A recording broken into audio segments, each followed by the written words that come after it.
warahmatullahi wabarakatuh. Kembali lagi bersama kita kelompok 6 di podcast Bisik Bincang Asik.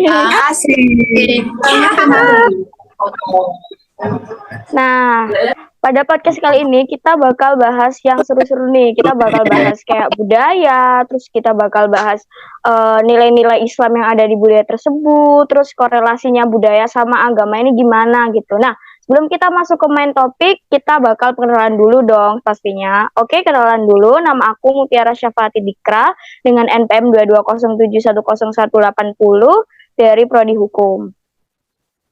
Selanjutnya bisa yang lain berkenalan. Perkenalkan, nama saya Natania Aurel Manabung dengan NPM 22071010186 dari Prodi Hukum. Oke, selanjutnya perkenalkan, nama saya Akila Cinta Ramadansa dengan NPM 22071011099 dari Prodi Hukum. Perkenalkan, nama saya Aisyah Putri Nabila dengan NPM 220710141 dari Prodi Hukum. Perkenalkan, nama aku Wan Afifah Zahra dengan NPM 220710144 dari Prodi Hukum. Nama saya Nadia Dinda, NPM 22042010250 dari Prodi Administrasi Bisnis.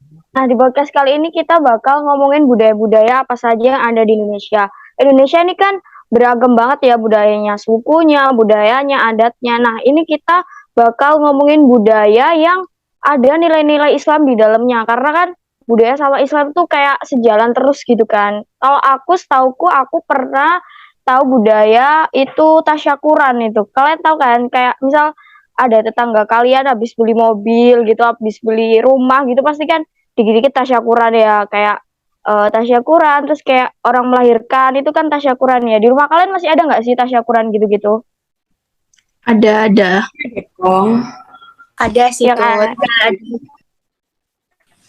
Sejujurnya Itu di daerahku udah kayak gak ada sih, hampir kayak ya udah masing-masing aja gitu. Kayak itu tuh bentuk mereka mensyukuri, kayak misal mereka dapat rezeki bisa beli mobil baru gitu, terus mereka tasyakuran gitu, bagi-bagi gitulah. Terus ada lagi nggak misalnya budaya-budaya yang ada nilai Islamnya yang kalian tahu gitu selain tasyakuran itu tadi? Ada contohnya kayak Lebaran Ketupat. Biasanya Lebaran Ketupat itu cuma ada di Jawa Tengah ya. Terus dia cuman dilaksanakannya tuh biasanya seminggu setelah Lebaran. Nah, kira-kira nih untuk teman-teman yang dari daerah lain kayak misalnya Avi ada di Jakarta, untuk itu tradisi itu masih ada nggak? Enggak sih, bahkan kadang seminggu setelah Lebaran tuh aja kadang udah masuk kerja gitu setelah Lebaran. Jadi kalau aku itu ayahku dari Sumatera ya, tepatnya itu di Bengkulu. Nah, di situ tuh ada perayaan Tabot, itu kayak pada 1 Muharram penanggalan Islam di Kota Bengkulu itu ada kebudayaan yang terkenal namanya tuh Tabot. Nah, itu sangat erat kaitannya dengan perkembangan Islam di Bengkulu. Tradisi Tabot dibawa oleh pekerja Islam Syariah dari Madras, Bengali di India Selatan. Mereka ikut bersama tentara Inggris yang saat itu membangun benteng Malioboro yang ada di Bengkulu itu pada tahun 1713. Nah, festival itu kan menjadi ada kayak beberapa kayak buat tugu-tugu di jalan, jadi kayak menyerupai rumah-rumah masjid yang bertingkat itu, pada depan rumahnya itu biasanya ada kayak gitu. Jadi Tabot itu setahun sekali ya, Pak? Ya, tradisi itu dilaksanakan untuk bisa dijadikan festival oleh pemerintah setempat karena dianggap bisa menarik minat wisatawan dan menjadi pilihan untuk wisata budaya di Bengkulu. Kalau kalian yang mau penasaran nih, bisa ke Bengkulu sama aku. Oke, nanti kita ke Diajak Bengkulu sama, bareng-bareng. ya, nanti kita ke Bengkulu. Iya. Bener, nanti kita Oke, ntar kita ke Bengkulu bareng-bareng ya. Apa ada lagi yang mau ditambahkan? Kalau misalnya dari tarian tradisional sendiri, itu ada tari Zapin. Dia itu dari Provinsi Riau. Sebenarnya tarinya ini dari tari apa dari berasal dari Yaman, tapi terus habis itu masuk ke dalam provinsi Riau yang sangat mengakar dan populer. Nah, Zapin sendiri itu dari bahasa Arab yaitu Zaf. Terus habis itu tari Zapin ini dibawakan secara berkelompok dengan diiringi dua alat musik yaitu gambus sama marwas. Nah, kalau misalnya biasanya itu dia itu kayak melalui syair-syair gitu loh, syair-syair yang digendangkan ini digunakan sebagai media dakwah. Jadi kayak gitu. Dari apa namanya dari budaya tari tradisional itu ada tari Zapin yang bisa masuk ke dalam nilai-nilai Islam.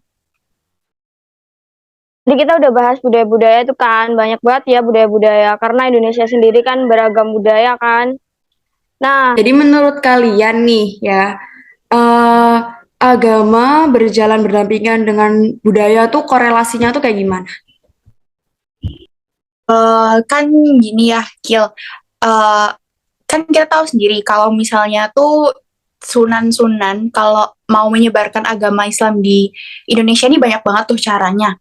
Kayak dari segi budaya, terus ada yang berdakwah dan lain-lain.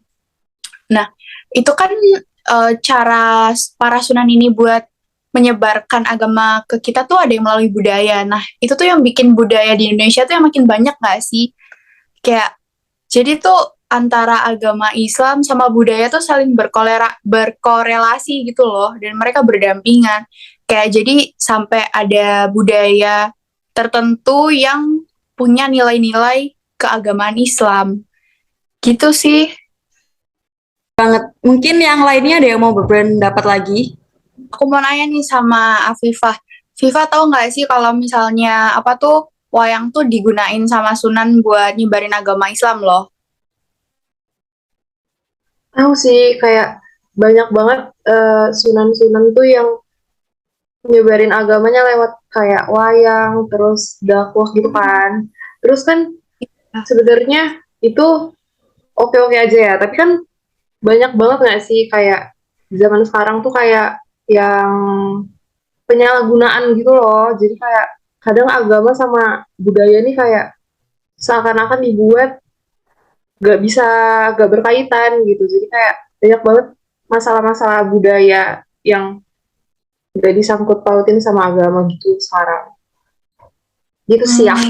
jalan terus ya sama Islam, karena Islam juga datang ke Indonesia terus disebarkan sama sunan-sunan tuh kan karena sama budaya-budaya yang ada. Maksudnya dia akulturasi gitu kan, kayak apa namanya. Nah, kita masuk ke segmen terakhir, yaitu kita mau bahas budaya dan agama ini berkolerasi gitu, menimbulkan gesekan-gesekan yang terjadi. Nah, ini Pak ada yang mau membahas terlebih dahulu?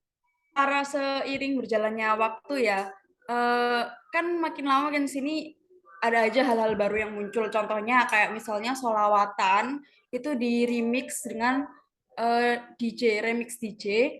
Dan menurut aku itu sesuatu yang kurang etis ya, kurang sopan dan nggak cocok gitu. Kalau menurut kalian kayak gimana? Mungkin ada yang mau berpendapat? Kan memang ada beberapa orang-orang atau kayak mungkin anak-anak yang nge-remix lagu-lagu gitu kan. Mungkin kayak di satu sisi emang apa kelihatannya mereka itu nggak etis sih bagi beberapa orang gitu.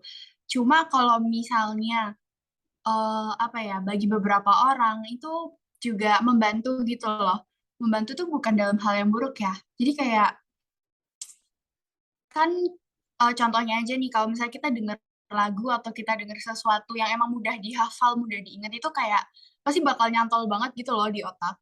Nah, menurutku kayak kalau misalnya lagu-lagu yang kayak gitu di remix gitu itu membantu kita buat cepet hafal gitu loh, kayak secara nggak langsung. Apalagi kan kayak banyak yang nge-viralin di TikTok gitu kan.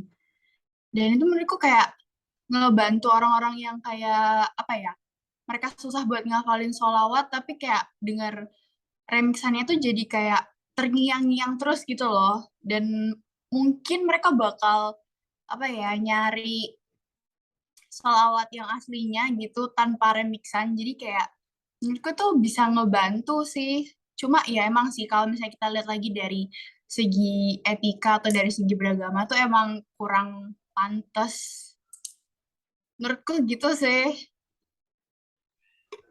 ini sebuah pemikiran baru ya. Soalnya kita ngambil sisi positif sama sisi negatifnya. Tapi dari sini menunjukkan bahwa emang nggak selalu budaya sama agama itu berjalan beriringan gitu. Emang banyak selalu beriringan, tapi ada juga yang nggak selalu gitu ya kan. Ada lagi yang mau bahas nggak? Kira-kira ada yang mau nambahin? Aku mau nambahin sih, tapi yang lain kayak gesekan-gesekan budaya sama agama yang lain itu kan kayak sesajen ya. Sesajen itu kan untuk agama Islam itu kan tidak tidak termasuk hal yang baik gitu. Kan kayak tapi menurut budaya lain atau agama lain itu tuh kayak sebagai simbol untuk mereka manggil eh, hal-hal goib yang mereka anggap tuh dewa gitu, yang kayak mereka merasa aman setelah mereka menyembah hal kayak gitu, kayak mereka mempersembahkan sesajen itu ke si dewa-dewanya itu. Tapi kalau dalam Islam sendiri kan kayak itu nggak bagus ya, nggak baik karena kayak bukan hal kita kan nggak, kalau misalnya kita sesajen itu kan kalau mereka pakai itu untuk mempersembahkan dewanya, untuk ke dewanya, itu kan untuk mereka rasa aman. Sedangkan kita, kalau kita agama Islam, kalau kita mau merasa aman kan kita sholat gitu ya. Kita nggak perlu mempersembahkan sesuatu gitu. Yang udah dijelasin sama Mbak Cinta, Mbak Aurel, Mbak Wan Afifa, sama Mbak Mutiara kan tadi itu kan apa namanya kayak setiap apa namanya budaya sama Islam itu bisa berdampingan, ada juga yang bisa berdampingan. Pokoknya intinya kayak ada beberapa yang bisa berdampingan, kayak yang tadi udah dijelasin sama Mbak Aurel sama Mbak Cinta, sedangkan ada yang beberapa yang belum belum bisa berdampingan. Yang dijelasin kayak kayak dijelasin kayak Benar apa yang dibilang Mbak Aisyah tadi kan. Emang ada beberapa budaya tradisi yang udah tadi kita terangin kalau nggak berkaitan sama nilai-nilai Islam. Tradisi sama budaya emang benar harus dilestarikan, tapi ada saatnya budaya sama agama itu harus dibedakan gitu. Kayak misalnya yang sesajen-sesajen tadi. Emang ada itu tradisi orang Bali, misalnya atau orang Hindu sendiri. Tapi kalau misal orang Islam mau melakukan tradisi itu sebenarnya jangan bawa-bawa agama gitu loh. Kayak ya udah nggak, misal mereka mau kayak sedekah bumi gitu kan ada nggak sih sedekah bumi kalau orang mau nanam apa panen sawah gitu-gitu kan pakai sedekah bumi atau sedekah apa itu kan biasanya mereka melakukan pembukaannya itu pakai doa-doa Islam gitu kan itu kan sebenarnya kalau buat nilai-nilai syukur nggak apa-apa, cuma kalau misal emang dipersembahkan buat kayak apa ya kayak alam kayak pohon-pohon gitu kan sama aja kayak kembali ke yang sesajen-sesajen tadi kan. Makanya itu budaya sama agama itu bisa bersatu, bisa berdampingan, tapi nggak selalu gitu kan ya. Kalau dibahas tentang saling berkaitan ya, agama maupun budaya itu keduanya memberikan wawasan dan cara pandang dalam menyikapi kehidupan kehendak manusia kan. Terus agama melambangkan nilai ketaatan kepada Tuhan, sedangkan kebudayaan juga mengandung nilai simbol supaya manusia bisa dinamis dalam menjalankan kehidupannya sendiri gitu.